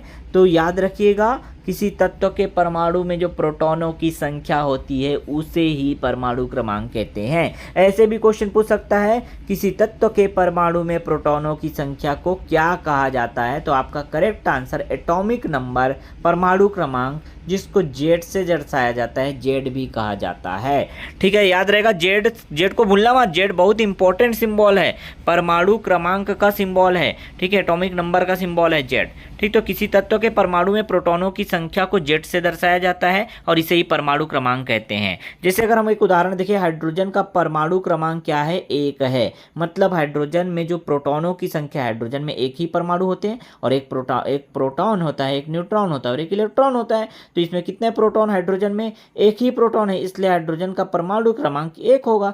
कार्बन की अगर बात करें तो कार्बन का 6 ठो जो है क्या होता है, कार्बन के 6 परमाणु होते हैं, इस तरह से, ठीक है। तो उसमें प्रोटॉनों की संख्या क्या हो जाएगी? 6 हो जाएगी, ठीक। अब ये जो है 6 प्रोटॉन हो जाएगी, इसलिए इसका परमाणु क्रमांक भी 6 हो जाएगा। तो कुल मिला के किसी तत्व के परमाणु में जो प्रोटॉनों की संख्या है उसे ही परमाणु क्रमांक कहते हैं, ठीक। आगे देखिए, द्रव्यमान संख्या किसे कहते हैं? जिसको मास नंबर या एटॉमिक मास नंबर भी कहा जाता है, ठीक है। ये है क्या? इसको ए से दर्शाते हैं, सबसे पहले याद रखिएगा ए, और इसको जेड से दर्शाते हैं। आंकिक प्रश्न अगर आएगा ना तो यहीं से आएगा, कैसे आएगा मैं बताऊंगा अभी, ठीक है। इसको जेड से दर्शाते हैं परमाणु क्रमांक को, जबकि एटॉमिक नंबर या मास नंबर या द्रव्यमान संख्या को ए से दर्शाते हैं। एटॉमिक मास या परमाणु द्रव्यमान भी कह सकते हो, द्रव्यमान संख्या भी कह सकते हो। अब द्रव्यमान संख्या क्या होता है? तो प्रोटॉन प्लस न्यूट्रॉन, मतलब प्रोटॉन की संख्या p प्लस न्यूट्रॉन की संख्या n, दोनों को जोड़ते हैं तब हमारा द्रव्यमान संख्या अर्थात A मिलता है। कितना सिंपल है, दोनों चीज याद रखने का कोशिश कीजिएगा। अकेले प्रोटॉन की संख्या को परमाणु क्रमांक कहते हैं, लेकिन अगर हम प्रोटॉन और न्यूट्रॉन की संख्या को जोड़ देते हैं तो जो हमारा आंसर प्राप्त होता है वही द्रव्यमान संख्या या मास नंबर, इसको कैपिटल A से दर्शाया जाता है। अब पेपर में देखिए इसी से सवाल पूछेगा, A बराबर जेड प्लस एन, याद रखिएगा। एन जेड के जगह में P भी लिख सकते हो, कोई डाउट है क्या किसी को? नहीं ना। A क्या है? परमाणु द्रव्यमान, द्रव्यमान संख्या है, जेड प्लस एन लिख सकते हैं, या इसी को A बराबर P प्लस एन भी लिख सकते हैं, क्योंकि जेड मतलब प्रोटॉन की संख्या ही तो होता है ना प्यारे बच्चों, ठीक है। इसलिए क्या हो जाएगा, A बराबर जेड प्लस ए लिखो या A बराबर P प्लस एन लिखो, ठीक है, दोनों बिल्कुल सही है। एन मतलब न्यूट्रॉन, P मतलब प्रोटॉन, जेड मतलब परमाणु क्रमांक या परमाणु एटॉमिक नंबर बोल सकते हैं, और एन का मतलब होता है न्यूट्रॉन, ए का मतलब होता है परमाणु द्रव्यमान संख्या या मास नंबर, ठीक है। तो ये सूत्र बन जाता है। अब इसी सूत्र से क्वेश्चन पूछेगा, कैसे पूछेगा? मान लो किसी तत्व का परमाणु क्रमांक क्या है? 20 है, ठीक है। तो 20 है, उसमें न्यूट्रॉनों की संख्या कितनी है? 5 है, तो उसका जो है क्या हो जाएगा, द्रव्यमान संख्या कितनी होगी? तो 20 25 हो जाएगा। कितना आसान से ये यही पूछेगा। इसको क्या बोलते हैं बस याद रखिएगा। तो ए बराबर, दो सूत्र जरूर याद रखिएगा, जेड प्लस एन लिखो या ए बराबर पी प्लस एन लिखो, दोनों का मतलब सेम है। अगर किसी प्रश्न में परमाणु संख्या लिखा है, परमाणु क्रमांक लिखा है, तो ये वाला सूत्र लगाइएगा, और किसी प्रश्न में अगर प्रोटॉन की संख्या लिखा है तो ये वाला सूत्र लगाएगा, ठीक है। तो दोनों समझ आया। उसके बाद देखिए समस्थानिक, मोस्ट इंपॉर्टेंट, यहां से भी लगातार क्वेश्चन बनते हैं, बहुत ही इंपॉर्टेंट है समस्थानिक वाला टॉपिक, जिसको आइसोटॉप्स भी कहते हैं। क्या कहते हैं? आइसोटॉप्स भी कहते हैं, ठीक है। तो ये क्या होता है अच्छे समझिए, एक ही तत्व के वे परमाणु जिनका परमाणु क्रमांक समान, क्या होगा? परमाणु क्रमांक समान होगा, मतलब जेड जो है क्या होगा? समान होगा जबकि परमाणु द्रव्यमान या द्रव्यमान संख्या मतलब ए जो है क्या होगा, भिन्न होगा। बस कितना आसान सा है, यही 2 लाइन आप लिख लेंगे ना, बस अच्छे समझ जाएंगे। किसी भी तत्व का परमाणु क्रमांक अगर समान है, जेड समान है, ठीक है, और उसका अगर द्रव्यमान संख्या या परमाणु द्रव्यमान भिन्न है, तो ऐसे जो तत्व हैं उन्हें समस्थानिक कहते हैं। ठीक, अब इसमें 3 जो उदाहरण है, तीनों महत्वपूर्ण है, बहुत महत्वपूर्ण है। इन तीनों के अलावा कुछ और याद करने का आपको जरूरत नहीं है। ठीक है, हाइड्रोजन का देखिए, हाइड्रोजन के 3 समस्थानिक होते हैं। सबसे पहला देखिए प्रोटियम, ड्यूटीरियम और ट्राइटियम। मोस्ट इंपॉर्टेंट, पेपर में इनका सीधा सीधा नाम पूछ देता है। ठीक है, हाइड्रोजन के समस्थानिक कौन है? प्रोटियम किसका समस्थानिक है? ड्यूटेरियम किसका समस्थानिक है? ट्राइटियम किसका समस्थानिक है? कुछ इस तरह के सवाल लगातार देखने को आपको मिलेंगे। हाइड्रोजन के 3 समस्थानिक कौन कौन से हैं? ठीक है, तो इसका सूत्र भी याद रखिएगा, 1H1। ठीक है, दूसरा देखिए 1H2, तीसरा देखिएगा 1H3। यहाँ पे आप देखेंगे कि इनका परमाणु क्रमांक जो है 1 ही है, 111, लेकिन इसकी द्रव्यमान संख्या की बात करें तो देखिए यहाँ पे 1 है, यहाँ पे 2 है और यहाँ पे 3 है। मतलब परमाणु क्रमांक समान होता है लेकिन द्रव्यमान संख्या बदलती है, तभी से ही तो समस्थानिक कहते हैं। इसलिए हाइड्रोजन का समस्थानिक अगर बात करें तो ये 3 समस्थानिक याद रखिएगा, प्रोटियम, ड्यूटीरियम और ट्राइटियम, 1H1, 1H2 और 1H3। क्लियर? कार्बन के भी देखिए वैसे ही, कार्बन का परमाणु क्रमांक 6 होता है, लेकिन देखिए उसका परमाणु द्रव्यमान 12, 13 और 14। ठीक है, तो C612, C613, C614, ये इसके उदाहरण है कार्बन के समस्थानिक के। यूरेनियम की बात करें तो 92 यूरेनियम 235 या 92 यूरेनियम 238, 2 अच्छे उदाहरण है इसके। ठीक है, तो सबसे ज़्यादा नाम से पूछा जाने वाला है वो हाइड्रोजन का। हाइड्रोजन का प्रोटियम, ड्यूटीरियम और ट्राइटियम होता है।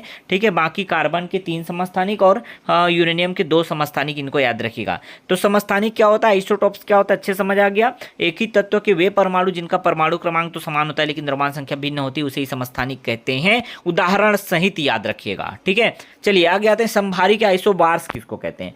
संभारिक देखिए नाम से समझ आ रहे, संभारिक जो संभार में समान हो, भार मतलब द्रव्यमान संख्या जिनका समान हो। उल्टा बस याद रखिए, परमाणु ऐसे तत्व या ऐसे परमाणु जिनकी द्रव्यमान संख्या तो समान होती है, द्रव्यमान संख्या मतलब ए क्या होती है, समान होती है, लेकिन परमाणु क्रमांक जेड जो है क्या होता है, भिन्न होता है। जस्ट उल्टा समस्थानिक, जस्ट उल्टा।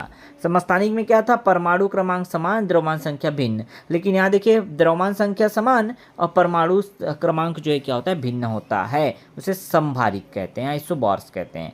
ठीक है, याद रखिएगा ये अलग अलग तत्वों के होते हैं। अब पेपर में आ जा सकता है कि निम्न में से कौन सा, समस्थानिक या संभारिक में से कौन सा जो है अलग अलग तत्वों के होते हैं। तो याद रखिएगा संभारिक अलग अलग तत्वों का होता है, जबकि समस्थानिक एक ही तत्व के होते हैं। देखिए हाइड्रोजन के जैसे 3 ठो हैं, हाइड्रोजन एक तत्व है, कार्बन के जैसे 3 ठो हैं। ठीक है, कार्बन भी एक तत्व है। ठीक है, और यूरेनियम की बात करें, यूरेनियम भी एक तत्व है। तो यहाँ तक समझ आया कि हाइड्रोजन, कार्बन और यूरेनियम तीनों तत्व हैं और ये तत्व से ही बनते हैं समस्थानिक जो है। लेकिन अगर बात करें संभारिक की, तो संभारिक में अलग अलग तत्व होते हैं। समस्थानिक में एक ही प्रकार के तत्व होते हैं, जबकि संभारिक में अलग अलग तत्व होते हैं। ठीक है, भिन्न रासायनिक गुण दर्शाते हैं। अगर बात करें संभारिक की, तो रासायनिक गुण भिन्न होता है। क्यों? क्योंकि भाई ये तत्व ही अलग होते हैं, इनका परमाणु क्रमांक ही अलग होता है, जेड ही अलग होता है, परमाणु क्रमांक अलग होता है। परमाणु भार भले सेम होता है लेकिन परमाणु क्रमांक जो है क्या होता है, अलग होता है। इनकी द्रव्यमान संख्या ए जो है क्या होती है, इनकी द्रव्यमान संख्या ए समान होती है। परमाणु जो संख्या है, परमाणु जो संख्या वो क्या होती है, अलग अलग होती है। ठीक, तो ये विशेषताएं याद रखिएगा, संभारिक का परिभाषा और विशेषताएं, इतना याद रखिएगा। उदाहरण कुछ देखते हैं संभारिक के। देखिए मोस्ट इंपॉर्टेंट है ये भी उदाहरण, जैसे समस्थानिक का याद किए वैसे संभारिक का भी याद रखिएगा। तो 3 उदाहरण आपके सामने दिख रहा है, तीनों एक ही तरह के उदाहरण है। कैसे समझिएगा, कैसे? ठीक है, तो यहाँ पे बात करें 3 अलग अलग, जब आप इन तत्वों को देखोगे तो इनका परमाणु क्रमांक कैल्शियम का 20, पोटेशियम का 19 और आर्गन का 18 होता है। लेकिन इनमें ऐसे भी जो है पाए जाते हैं, ऐसे भी परमाणु पाए जाते हैं जिनमें द्रव्यमान संख्या क्या होता है, इनका 40 होगा, 40 होगा और 40 होगा, तीनों का। ठीक है, इसीलिए देखिए इसको 20, 20 कैल्शियम 40 लिखा है। ठीक है, वैसे इसको देखिए इसका परमाणु क्रमांक तो 19 होता है पोटेशियम का, तो 19 पोटेशियम 40 लिखा है, लेकिन द्रव्यमान संख्या 40 ही है। ध्यान से इस पे 40 पे गौर कीजिए। वैसे आर्गन का बात करें, आर्गन का परमाणु क्रमांक तो 18 होता है, लेकिन इसका द्रव्यमान संख्या क्या होता है, 40 होता है। इस प्रकार आप देखेंगे कि भाई ये जो है ना वो समस्थानिक वो ये जो है ना संभारिक के उदाहरण बन जाते हैं, जिनमें भार समान है, परमाणु द्रव्यमान समान है या द्रव्यमान संख्या जो है समान है, परमाणु क्रमांक जो है भिन्न है। 18, 19, 20 दिख रहा होगा। तो आसान था, अच्छे से समझ आया। कैल्शियम, पोटेशियम, आर्गन को याद रखिएगा। कैल्शियम को Ca से दर्शाते हैं, पोटेशियम को K से दर्शाते हैं। ठीक है, पोटेशियम का जो है केलियम नाम था, लैटिन नाम केलियम, इसलिए इसको K से दर्शाते हैं। आप सोचोगे कि P से क्यों नहीं दर्शाते, P फास्फोरस को दर्शाते हैं। ठीक है, पोटेशियम को K से क्यों, पोटेशियम का केलियम होता है। ठीक है, आगे देखिए आर्गन का अगर बात करें, आर्गन का Ar से दर्शाते हैं। ठीक है, तो यहाँ तक समझ आ गई अच्छे से।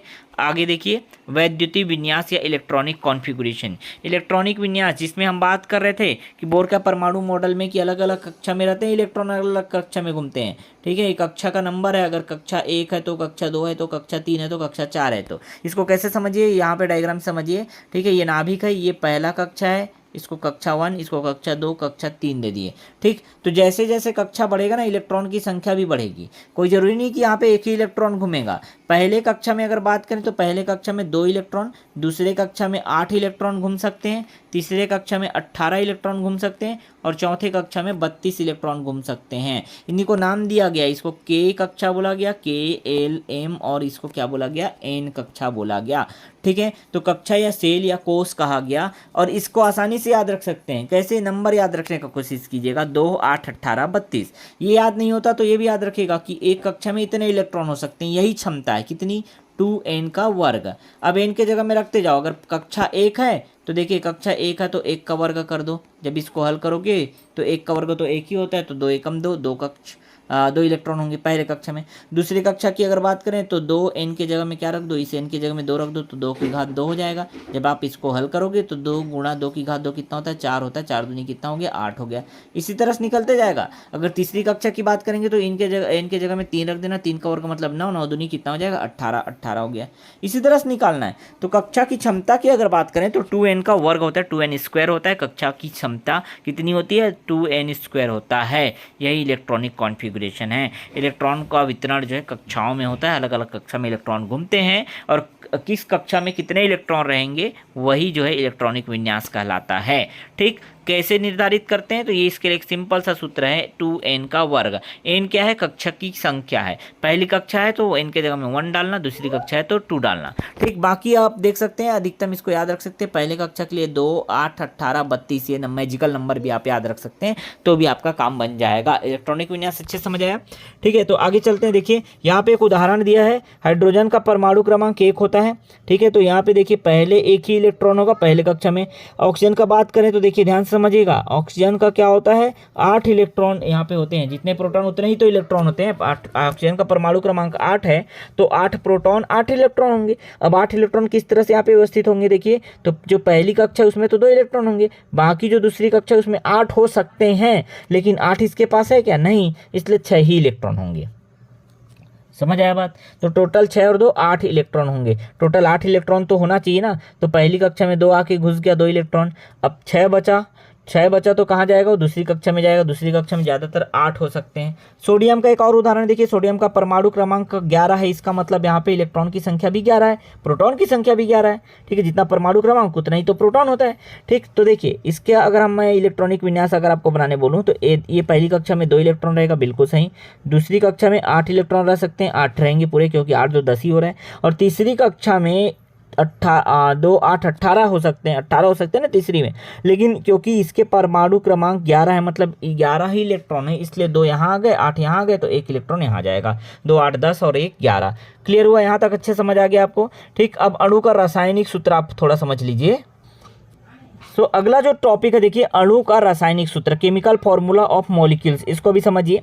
तो अणु का जो रासायनिक सूत्र है ना, केमिकल फॉर्मूला है मॉलिक्यूल का, वो क्या दर्शाता है, तो ये दर्शाता है कि एक अणु में किन किन तत्वों के कितने परमाणु, ये दर्शाता है। अणु का रासायनिक सूत्र क्या दर्शाता है, अच्छे से समझिए कि एक अणु में किन किन तत्वों के कितने परमाणु है, यही तो दर्शाता है अणु का रासायनिक सूत्र है। ठीक है, जैसे कि यहाँ पे देखिए, अगर हम बात करें एक अणु हमारे पास है जल, जल एक यौगिक है जिसका सूत्र क्या होता है, H2O होता है। अब मैं आपसे पूछूं कि इसमें कौन कौन से तत्व हैं, तो आप आराम से बता दोगे कि एक है हाइड्रोजन और एक है ऑक्सीजन। H का मतलब हाइड्रोजन, O का मतलब ऑक्सीजन, 2 तत्व हैं। ठीक, अब ये देखिए यहाँ पे हाइड्रोजन के कितने परमाणु, अगर आपसे पूछूं तो आप बता दोगे कि हाइड्रोजन के 2 परमाणु दिखाई दे रहे हैं। भाई बिल्कुल कोई प्रॉब्लम वाली बात ही नहीं है, ऑक्सीजन का 1 ही परमाणु है। ठीक है, समझ आया ना बात, बस ऐसे ही आपको समझना है। तो अणु का रासायनिक सूत्र क्या दर्शाता है कि दर्शाता है कि एक अणु में किन किन तत्वों के कितने परमाणु उपस्थित हैं। ओके, दूसरा जब उदाहरण देखते हैं कार्बन डाइऑक्साइड का, जिसका सूत्र क्या होता है, CO2 होता है। यहाँ पर आप देख के बता पाएंगे कि कार्बन का 1 जो है क्या होता है, यहाँ पे परमाणु होता है, और ऑक्सीजन के 2 परमाणु होते हैं। बस किसी सिंपल सा बात है। ठीक है, इसमें कितने तत्व हैं, 2 तत्व हैं, एक कार्बन है और एक ऑक्सीजन है, और कार्बन का 1 परमाणु और ऑक्सीजन का 2 परमाणु। अमोनिया की बात करते, देखिए अमोनिया जिसका सूत्र क्या है, NH3। अमोनिया मोस्ट इंपॉर्टेंट है, बार बार कह, सीधे सीधे पेपर में आता है अमोनिया का सूत्र कौन सा होता है। ठीक, अमोनिया में अगर बात करें तो एक नाइट्रोजन का परमाणु मिलेगा आपको, 3 ठो मिलेगा हाइड्रोजन का परमाणु, NH3। समझ आया क्या, अच्छे से समझ आया क्या? समझ आया तो लाइक कर दीजिए। देखिए पूरा सेशन खत्म होने वाला है आज का बेहतरीन, आपने अभी तक लाइक नहीं किया है, ठीक है, तो लाइक करिएगा। एक अणु के द्रव्यमान की गणना कैसे की जाती है उसको अच्छे समझ लीजिए। इससे कुछ अंकीय प्रश्न अगर पूछ दे आपके एग्जाम में तो वो भी मैंने कवर किया है। एक अणु के द्रव्यमान की गणना, जैसे H2O का एक अणु है, ये H2O अगर लिखा हूँ तो इसका एक अणु है। अगर इसी के सामने 2 लगा दे तो H2O के कितने अणु, 2 अणु हैं, समझ रहे हैं। इसी के सामने अगर 3 लगा दे तो इसका मतलब होता है H2O के 3 अणु हैं। यहाँ तक तो समझ आया, परमाणुओं से मिलकर ही अणु का निर्माण होता है। ठीक, अब अगर हम बात करते हैं किसी अणु के सभी परमाणुओं के परमाणु द्रव्यमानों का योग कैसे निकालना है, तो ध्यान से देखिएगा। H2O की बात करते हैं, H2O 2 ठो हाइड्रोजन है, 2 ठो हाइड्रोजन है। ठीक है, हाइड्रोजन का परमाणु क्या निकालना, हमको द्रव्यमान निकालना है, तो हाइड्रोजन का परमाणु द्रव्यमान 1 होता है, लेकिन 2 ठो हाइड्रोजन इसलिए 2 गुणा 1 कर दो।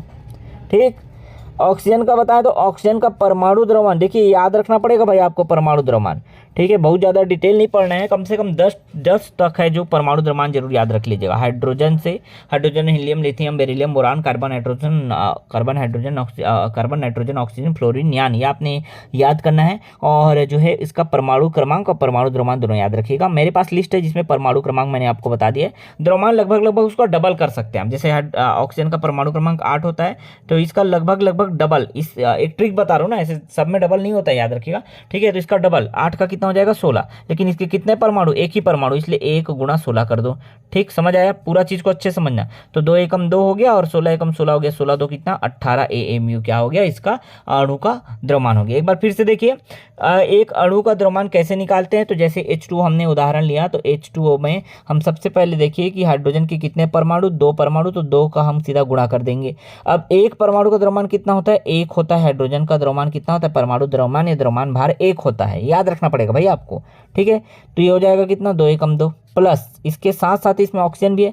अब ऑक्सीजन का कितना अणु, कितना परमाणु है, सॉरी कितना परमाणु दिख रहा है, 1 ही परमाणु है, इसलिए 1 कीजिए गुणा। अब ऑक्सीजन का परमाणु द्रव्यमान, द्रव्यमान भार कितना होता है, तो ऑक्सीजन का परमाणु भार जो है परमाणु द्रव्यमान का परमाणु क्रमांक का डबल होता है, कह सकते हैं। परमाणु क्रमांक इसका 8 होता है तो परमाणु भार 16 होगा। ठीक है, तो इसको जब हल करोगे तो 2 एकम 2 प्लस 16 एकम 16, 16 2 18 AMU आता है। ठीक, तो मैंने यहाँ पे आपको द्रव्यमान की गणना करना भी सिखा दिया कि मॉलिक्यूलर मास की गणना आप कैसे कर सकते हैं। ठीक है ना, चलिए यहाँ पर एक लिस्ट आपको दिखाई देगा जिसमें परमाणु क्रमांक बस लिखा है। ठीक है, परमाणु द्रव्यमान इसका लगभग डबल आप याद कर सकते हैं, ट्रिक बता रहा हूँ। ठीक है, लगभग डबल। जैसे कार्बन का 12 याद रखिएगा, कार्बन का परमाणु क्रमांक अगर 6 है तो परमाणु द्रव्यमान इसका या द्रव्यमान भार कितना हो याद रखिएगा, 12 याद रखिएगा। वैसे ही ऑक्सीजन का भी देखा हमने, ऑक्सीजन का परमाणु क्रमांक 8 है तो इसका परमाणु जो द्रव्यमान है, द्रव्यमान संख्या कितना 16 रखिएगा। ठीक है, इस तरह से चलते चलिएगा। ठीक है, लेकिन हाइड्रोजन का परमाणु क्रमांक एक होता है, इसका परमाणु भार या द्रव्यमान संख्या भी एक ही होता है, याद रखिएगा। ठीक, ऐसे कुछ है जो अपवाद भी हो सकते हैं।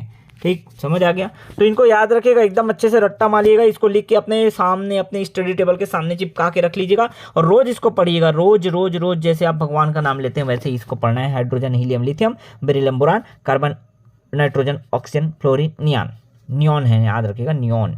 ठीक है, ऐसे भी लिखा जाता है इसको, इसलिए मैं आपको यहाँ पे अंडरलाइन या जो सर्कल किया, नियॉन ऐसा लिखा जाता है, ऐसे भी लिखा होता है। ठीक है, इसका प्रतीक चिन्ह भी याद रखेंगे ना तो और अच्छा है, आपको केमिस्ट्री से प्यार होने लग जाएगा। ठीक है, हाइड्रोजन का H होता है, हीलियम का He होता है, लिथियम का Li होता है, बेरिलियम का Be होता है, बोरान का B होता है। केवल बोरान बेरिलियम में कंफ्यूज नहीं होना, बेरिलियम Be होता है, बोरान का B होता है, कार्बन का C होता है, C for carbon, N for nitrogen, O for oxygen, F for fluorine और Ne फॉर नियॉन। ठीक है, स्पेलिंग की बात करें NEON होता है नियॉन। ठीक है, तो समझ आ गया यहाँ तक। Hydrogen, helium, lithium, beryllium, boron, carbon, nitrogen, oxygen, fluorine neon. ठीक, आगे चलें, आगे और 10 हमारे पास है, कम से कम 20 तक आप याद रखिएगा, कम से कम 20 तक आप याद रख लेंगे ना, बहुत आपको अच्छा लगने लगेगा केमिस्ट्री। ठीक है, तो 11वां देखिए, 11वां परमाणु क्रमांक वाला sodium, sodium magnesium aluminium silicon phosphorus, इतना याद रखिएगा। सोडियम का जो है परमाणु प्रतीक अगर बात करें Na होता है, Na से दर्शाते हैं। ठीक है, उसके बाद मैग्नीशियम को देखिए Mg, एल्यूमिनियम को Al, सिलिकॉन को Si और P, फॉस्फोरस को P से दर्शाते हैं। ठीक, 16वां नंबर का देखिए सल्फर, 17 क्लोरीन, 18 आर्गन, 19 पोटेशियम। ठीक है, और यहाँ पे 20 हो जाएगा कैल्शियम। ठीक है, तो यहाँ पे देखिए पोटेशियम केलियम होता है इसका लैटिन नाम, इसलिए इसको कैसे दर्शाते हैं पहले भी मैंने बताया। तो सल्फर का एस, क्लोरीन का Cl, आर्गन का Ar, पोटेशियम का K और कैल्शियम का Ca होता है। ठीक है, इसका सूत्र या प्रतीक भी याद रख सकते हैं आप। तो 20 परमाणु क्रमांक याद रखिएगा, उनके परमाणु द्रव्यमान जो है आपको खोजना है। मैं आपको होमवर्क दे देता हूँ, कुछ के याद करिएगा, जिसमें कार्बन जरूर बहुत फेमस है, कार्बन और हाइड्रोजन और ऑक्सीजन ये तीनों बहुत ही फेमस है। अगर मान लो नाइट्रोजन को पूछ दिया तो नाइट्रोजन का भी परमाणु द्रव्यमान आपको याद रखना है। ठीक है, तो ये बहुत बेहतरीन जो है ये पूरा सेशन चला हमारा, आपने आई होप बहुत कुछ सीखा होगा इस 1 घंटे में। मैंने बहुत बेहतरीन तरीके से आपको पढ़ाने का प्रयास किया। अगर मेरा प्रयास आपको अच्छा लगा तो बिल्कुल जो है क्या कीजिए, हमें जो है लाइक कीजिए, हमारे वीडियो को लाइक कीजिए और चैनल को जरूर सब्सक्राइब कर लीजिएगा। ठीक है, अब यहाँ पे आते हैं महत्वपूर्ण बिंदु में, जो वन लाइनर है ज्यादातर एग्जाम में पूछे जाते हैं। ये अगर आप देखते हैं ना तो आपको एक अनुमान लग जाता है कि इस तरह के क्वेश्चन पूछे जाते हैं। देखिए, जैसे पूछा गया था कि इलेक्ट्रॉन की खोज किसने की, सीधा आपका आंसर हो जाएगा जे थॉमसन ने। न्यूट्रॉन की खोज किसने की, जेम्स चैडविक ने, चैडविक। द्रव्यमान संख्या क्या होता है, द्रव्यमान संख्या मतलब प्रोटॉन प्लस न्यूट्रॉन होता है। ठीक है, प्रोटॉन प्लस न्यूट्रॉन बोले या Z प्लस N बोले, ठीक है, यही होता है A का मान। ठीक है, जिसको द्रव्यमान संख्या कहते हैं। कितने बार मैं ये रिपीट करा दिया आपको, ये सूत्र याद करना है, रट लेना है, लिख लेना है, कॉपी पेन लेके बैठा करो प्लीज, मुझे रिक्वेस्ट करना पड़ता है अपने बच्चों से। अरे यार इतना आलसी ना हो, कॉपी पेन लेके बैठ जाया करो, थोड़ा सा कॉपी पेन में नोट कर लिया करो। उससे क्या होता है ना, आप कभी भी हाँ यार कुछ सर ने कभी बताया था थोड़ा सा देख लेता हूँ, ऐसा जब आप देखते हैं ना तो उसको कभी जिंदगी नहीं भूलते हैं। ठीक है, समस्थानिक क्या होता है, तो एक जैसे Z होगा, मतलब Z की संख्या समान होगी, परमाणु क्रमांक समान होगा, लेकिन A जो है क्या है, परमाणु भार या द्रव्यमान संख्या भिन्न होगी। कितना आसान है, सरल शब्दों में लिखा है।